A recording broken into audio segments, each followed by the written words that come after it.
What's going on, guys? Extra rounds here. What I got for you guys today is the H&R Pardener Pump in 12 gauge. This is my home defense shotgun. I have other guns like, my pistols and all sorts of stuff. But, really, this was my home defense choice at first. When I first started out buying guns, this was the first thing that I bought, was a home defense shotgun. But, let's go ahead and just talk about the shotgun in general, what it's going to come with, and what, what's going to be your whole thing. So first, it's just going to have a full fore-end that actually comes out about here. It's not going to be as short as mine. I don't know if you can see that. As short as mine. It's not going to be that short. It's going to be this much longer. And also, it comes just with a regular stock. But in the front, it's just going to come with a regular bead sight, little gold bead sight. When you first get it, it's going to have a long sporter tube blocker thing in here, the little plastic thing, so to where you only can put like 2 or 3 shells in the tube, and no more. So you're going to have to spin off the nut to get that out of there.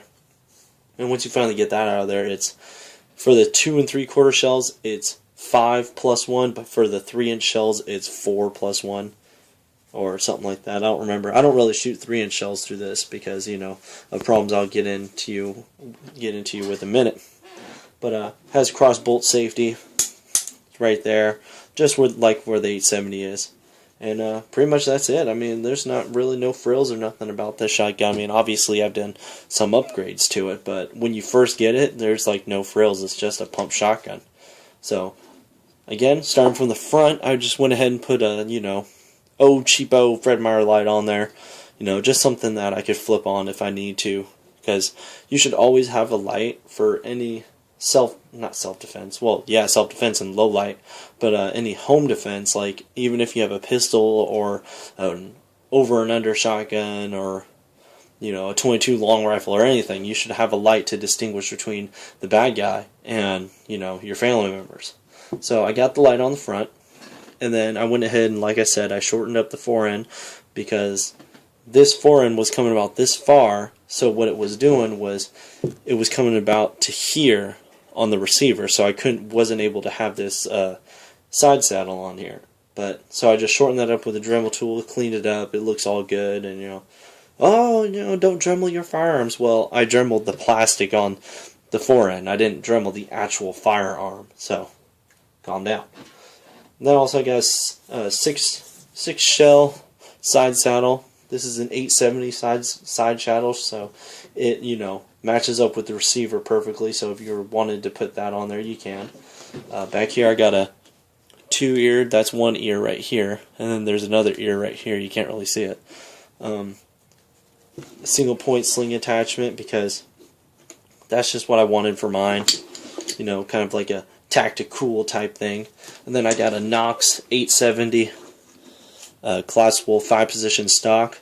What I'm going to tell you about this stock right here is that the original stock on here, the original shotgun stock, was much more comfortable to shoot slugs with and heavier loads than this thing, because right here when I get a cheek weld, this puts a lot of shock to your face, I tell you. Just, pump action. I mean, it's basically an 870 clone. The only thing that really sucks about it is that you can't change the barrels out like the 870 barrels. You can't change those out with this. If you break this one, you have to order another one from H&R. The scope tap and all that stuff, the little diagram thing, is totally different than the 870. My uncle has an 870 Express, and yeah, we matched up, and it's like totally different. But you can go on Amazon and you can get one of those long rails that are like this long and that have a hole every 1/2 inch or 1/4 inch or something like that. And you could put those on here. I've seen people do that when they want to mount a red dot or something like that. I've seen people do that on there. But besides that, I mean, it's pretty much 870. Well, and this hump right here, there's a little hump. The 870 is just rounded right here, but there's a hump there. In all honesty, I'd probably give this shotgun a 8 out of 10 probably, because it's pretty much has, been a great shotgun. There was a little hiccup.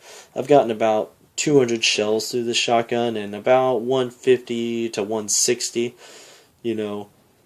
The shell retainers started acting up on me. You have 2 shell retainers, one on this side and then one on this side. One shell retainer retains the shells when you pump the action back to pop one shell in here and then to hold the rest of them. And then when you pop it forward, the other shell retainer holds the shells while it's in the forward position. You know, you'll see that if you buy one. But what happened was that the shell retainers weren't retaining the shells.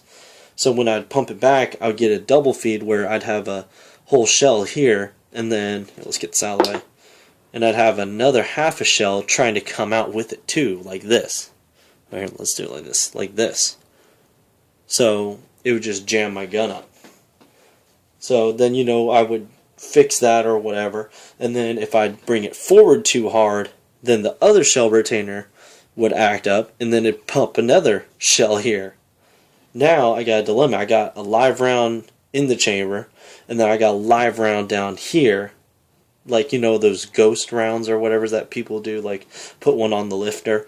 Well, this one, I tried doing that, and when you try to put it on the lifter, it's just there's not enough space. So if you have a live round here and a live round here, you have to like pull that forend back really hard, which is kind of scary to have a live round in here, and you're forcing that forend backwards. You know, you don't want that thing going off. So I had that problem, and I found a guy on YouTube that showed how to fix that problem. I wish I remember who it is and what his name is, but basically what it is, I'll use this pen as a thing. So say this is a shell retainer. This is basically what it, well, not what it looks like, but it's how long it is, and it's like a straight piece like this. And it just sits right here, and it has a little ear on this side, and it has a little ear on this side for this one. And it just holds your shells. Well, what happened with mine was that instead of being bent a little bit this way to retain the shells, it was bent this way a little bit. So to fix it, I went ahead and just took it like this. Just say this is the shell retainer, one of them, and I just grabbed the front with some pliers, and I bent it like this a little bit, and I kept doing that for a while, and it slowly made a little bend in it to where it was able to, you know, hold the shells and all that stuff and not give me any trouble.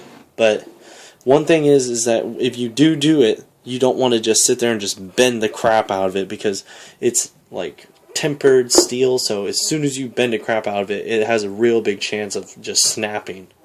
So just letting you know. But all in all, it's a great shotgun. I mean, besides though, and when it would double feed, it only did it a couple times. It wouldn't do it every single time. So besides that, it's a pretty good shotgun. I mean, I've shot a whole bunch of crap with it. I've shot, here's some slugs in the front, and I got, what is that, double up buck, and then I got some heavy shot in the back. It'll feed and shoot whatever you put through it. I haven't used 3-inch shells because I'm still kind of iffy on the whole shell retainer thing, but I've shot just anything really through it. I've shot the little shell that has a big ball, like a big ass metal ball in the bottom of it, and then a bunch of bird shot in front. I've shot in that, and then the same one that has the ball and that has a double up buck in the front. I've shot in that one. So, and honestly, I would buy this shotgun if I just wanted a fun gun. If I just wanted a fun, like, short shotgun to go around and shoot. Like, I've seen people with just the pistol grip like that, no stock or nothing, and they go around shooting that, and they're having a good old time. So if you're thinking about grabbing one of these or something like that for, home defense or just a fun gun, I'd buy it. I mean, but if you have the money to buy an 870 for home defense, I would probably buy the 870 or save up a little bit more money for the 870 instead of buying this.